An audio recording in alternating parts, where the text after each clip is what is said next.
Preposition জনিত একটা question solve করব। কোয়েশ্চেনটা হচ্ছে what is the time dash your watch.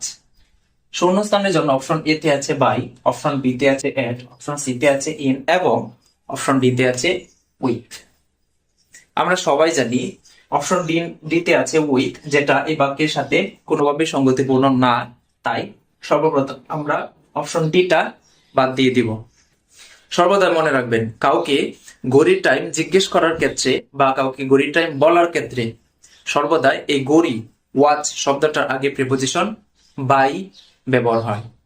তাহলে এখানে প্রিপোজিশন হিসেবে আমরা বাই নিব।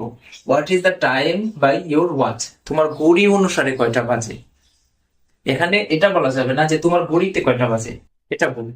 সঠিক হচ্ছে কি তোমার ঘড়ি অনুসারে কয়টা বাজে, এজন্য ঘড়ির আগে আমরা বাই ইউজ করব। প্রিপোজিশন সম্পর্কে বিস্তারিত একটা ভিডিও আমাদের ইউটিউব চ্যানেল তিলোত্তমা ইংলিশ একাডেমিতে আপলোড করা হয়েছে, ওখান থেকে চাইলেই দেখে আসতে পারেন।